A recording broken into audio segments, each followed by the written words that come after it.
it's a big ruling for not only just Diddy, but a lot of these cases. And so we need to watch out, pay close attention, and don't take anything for granted, y'all. Don't be surprised if some shit come in the game. I'm telling you now.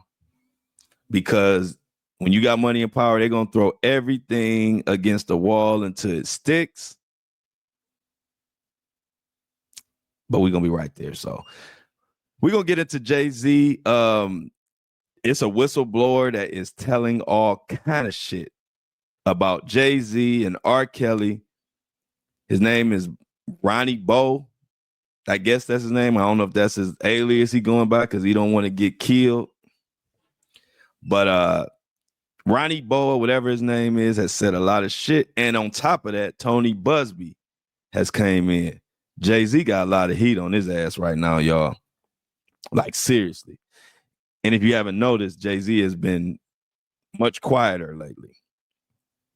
So we're going to get into that, but I got to get into all this shit Ronnie Bo said. He talked about Jay-Z and R. Kelly's dealings. He talked about shit that went on the tour.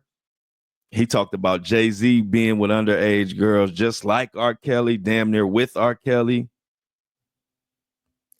So we're going to get into that. But before I get into that, I want to thank my subscriber of the day. Subscriber of the day is Sarah Bennett. Sarah Bennett, thank you for your donation. Thank you for your subscription to the Flow Show No Filter. It helps keeps the lights on. And we totally thank you and appreciate you and hope you are enjoying the content. So everybody give it up for Sarah Bennett. Let me give you some real claps. Clap, clap, claps. Sarah. Appreciate you. You are one of the reasons why this show continues, and we appreciate you here at the Flow Show No Filter. And when I say we, I mean me. It's a one-man band. I record it, edit it, market it, come up with the show. I'm a one-man band. I just do it all, and I appreciate y'all. It's hard work, but I love doing it. And like they always say, it's hard work, but somebody got to do it. So I'm going to continue to do it. So let's get into some of this craziness that Ronnie Bo said, and then we'll get into Tony Busby's. He replied to Jay-Z. Y'all know Jay-Z has that case with the 13-year-old that he's wrapped up in with the diddler. And Jay-Z made a motion for it to be dismissed, and he kind of chewed up the alleged victim and put all kind of holes in her story. But now all of that shit is backfiring. And for a second, people was going with that. People was like, damn, Jay-Z shutting this shit down. Shit, even I came out and was like, damn, Jay-Z, he came out hard. I had to give him credit. Whatever. He made the story look crazy. But all that shit might have just backfired. And we're going to get into that. So let's get into this. The Jay-Z drama and all this shit that just got exposed by this. I'm going to just call him Ronnie Bo because I don't know if he don't really want his name out there or something. I don't know, but I believe that's what he's going by. He was already shot at. If you remember yesterday, I talked about it, and he said the FBI told him Tata was involved. Tata is Jay-Z's right-hand man, blah, blah, blah, blah, blah. It's a lot going on, y'all. But anyway, let's get into this. So he talked about a lot. So let's get into one of the things he talked about. He talked about the alleged son of Jay-Z, Rymere, the one that Jay-Z won't take the test for, and it's been a mess. And Rymere's mom was reportedly underage at the time, which is the reason why a lot of people feel like Jay-Z is playing keep away. he dodging. Jay-Z dodging a paternity test like dodgeball. Like, he won't take the test. Rymere has been fighting for paternity for years. Jay-Z won't comply.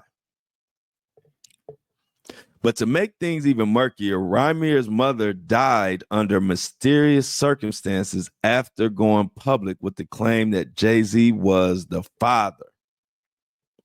Now, this is where we start getting into some of the darkness.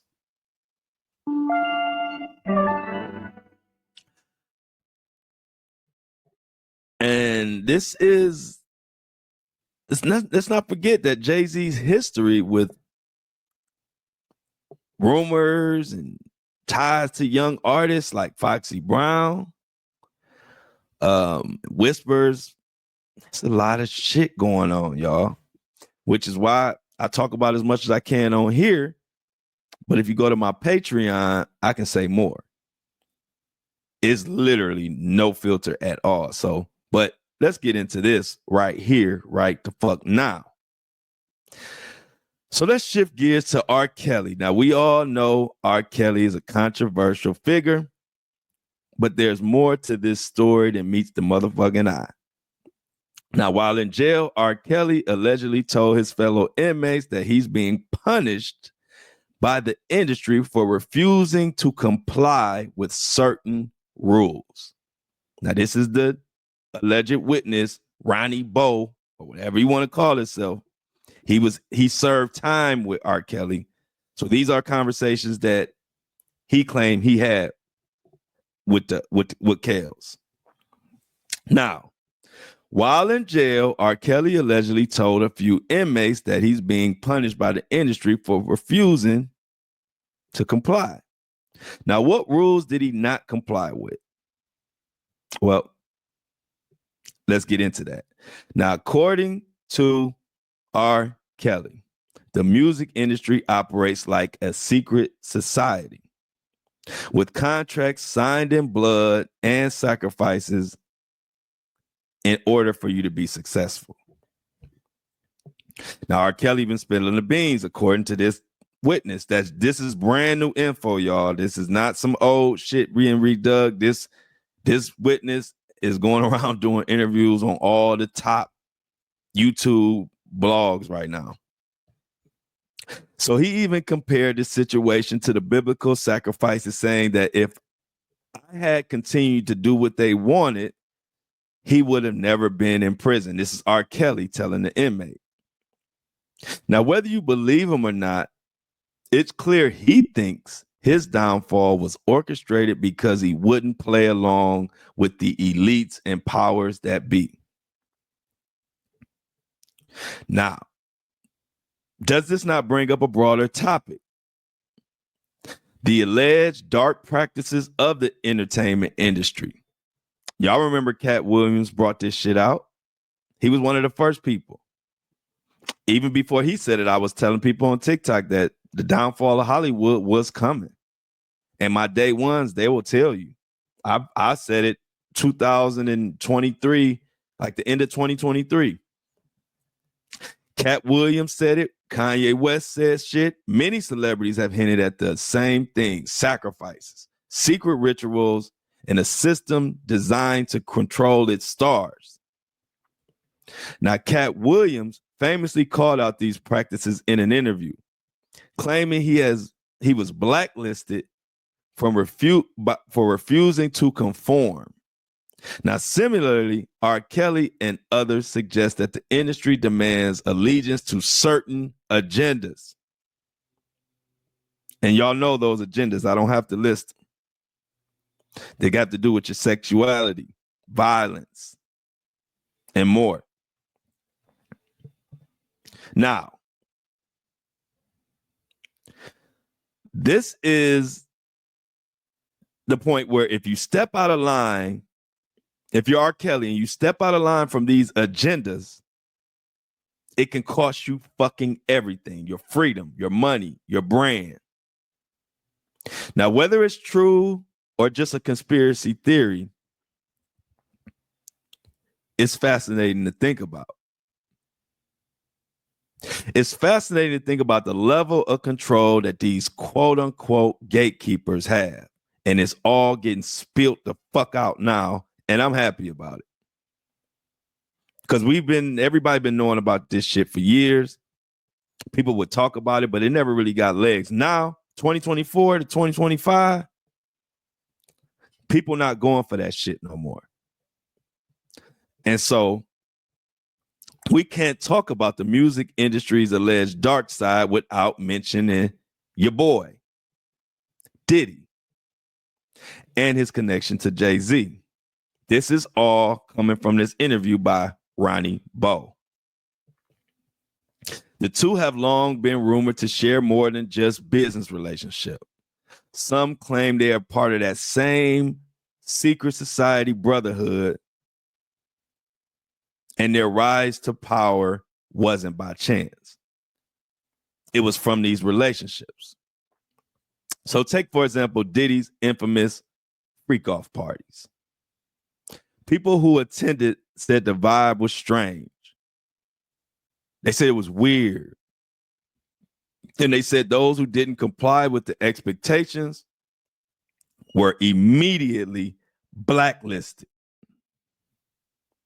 One guest even shared how leaving a Diddy party early resulted in their career taking a nosedive because they left a Diddy party early. This is the type of shit that people been dealing with that nobody believed. So let me break that down to you. You're an artist, you coming up and you up and coming in the game, happy you getting signed, you're getting your name, people starting to know your name. Then you go to a Diddy party and you feel like, oh, this is uncomfortable. People is doing freaky shit. Let me get out of here. So you leave. And now your career is over. Now you're getting blackballed because you didn't want to partake in freaky shit. And this is how the industry is. I've been there. I know.